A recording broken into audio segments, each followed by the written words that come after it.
Mesdames et messieurs, salamu alaikum wa rahmatullahi ta'ala wa barakat.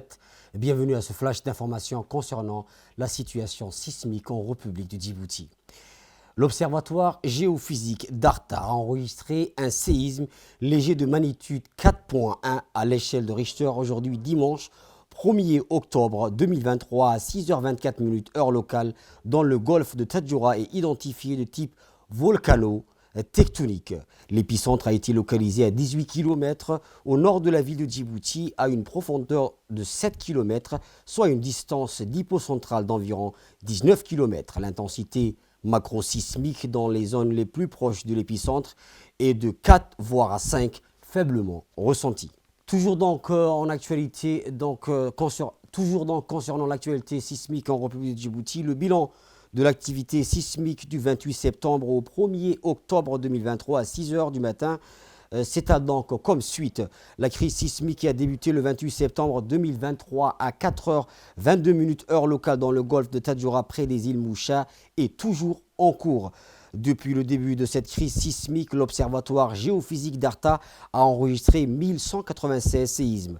La majorité des séismes ont des magnitudes inférieures à 3, 26 séismes ont des magnitudes comprises entre 3 à 3.5, 17 ont des magnitudes comprises entre 3.5 à 4, 5 séismes ont des magnitudes comprises entre 4 à 4.5. Le plus grand séisme, le plus grand tremblement de terre enregistré dans la soirée d'hier a eu lieu à 2h29 et a une magnitude 3.4 à l'échelle de Richter. Les épicentres sont toujours localisés à l'extrémité sud-ouest de la fosse de la région d'Obok.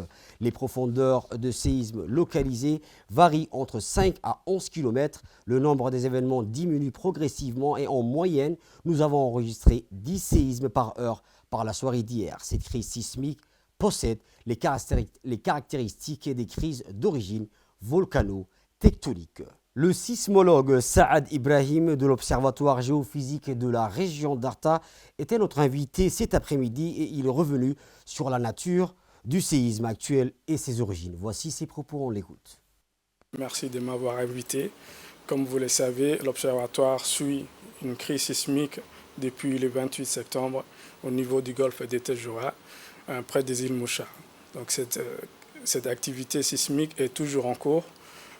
Depuis le début de cette crise sismique, l'Observatoire a enregistré 1325 séismes.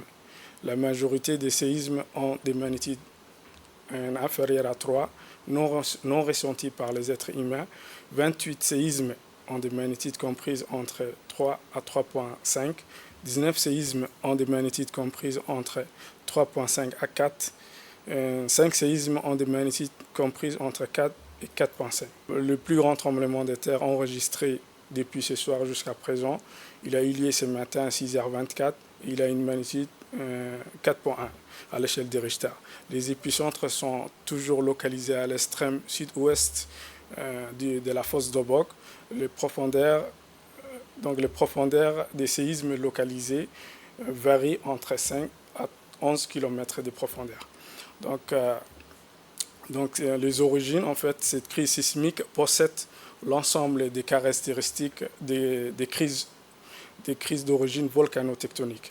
C'est-à-dire, on a une augmentation progressive du nombre de tremblements de terre dans les premières heures, puis c'est constant presque une journée et ça diminue faiblement. Et ça, c'est une des crises d'origine volcano-tectonique. Et aussi, la libération du moment sismique cumulé se fait progressivement. On a 4 paliers notables. Le palier principal se produit 3 heures après le choc principal. Et ça, c'est une des caractéristiques des crises d'origine volcano-tectonique. Et le nuage des épicentres est en corrélation avec les failles nord-ouest et sud-est qui existent dans cette région. Et on a aussi la présence des édifices volcaniques. Donc, et tout ça nous dit que c'est une crise qui est d'origine volcano-tectonique.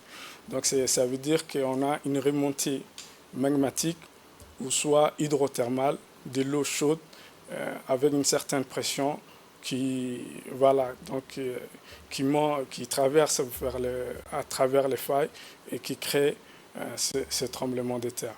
Ce genre de crise, en fait, dure dans le temps et c'est pour cette raison que ça dure dans le temps. Oui, ça va durer, ça prendra quelques jours. On est actuellement dans dans une phase de décroissance en termes de nombre des tremblements de terre.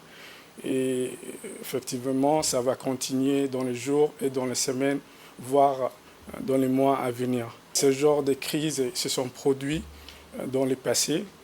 À Damerallah, en septembre 2012, moi-même, j'ai géré cette crise sismique. Ça prend du temps. Et aussi, il y a eu la crise en 2004. De leur côté, bien évidemment, le gouvernement, le Premier ministre, M. Abdelkader Kamel Mohamed, a tenu en fin de matinée une réunion technique à la primature sur la gestion de la crise du séisme à Djibouti. L'objectif est de prendre toutes les mesures préventives et informer la population en cas d'aggravation de la situation afin de prendre en compte des mesures nécessaires pour faciliter la gestion de la crise.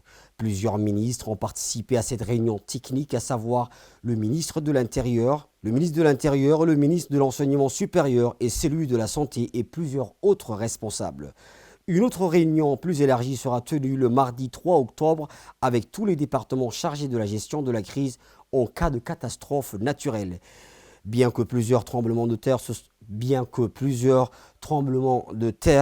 se sont produits à Djibouti et dans les régions de l'intérieur depuis jeudi dernier, heureusement, ces secousses n'ont causé aucune perte humaine ou matérielle jusqu'à présent, grâce à Dieu Tout-Puissant. Mesdames et messieurs, à titre d'information, ne vous fiez pas aux informations qui circulent bien évidemment dans les réseaux sociaux. Restez connectés sur Télé Djibouti bien sûr, parce que les informations nous parviennent des autorités compétentes. Alors, la radio et télévision de Djibouti s'est mobilisée depuis le premier jour afin de vous faire parvenir les informations concernant ce séisme minute après minute. Les informations contenues sur Télé Djibouti, restez avec nous.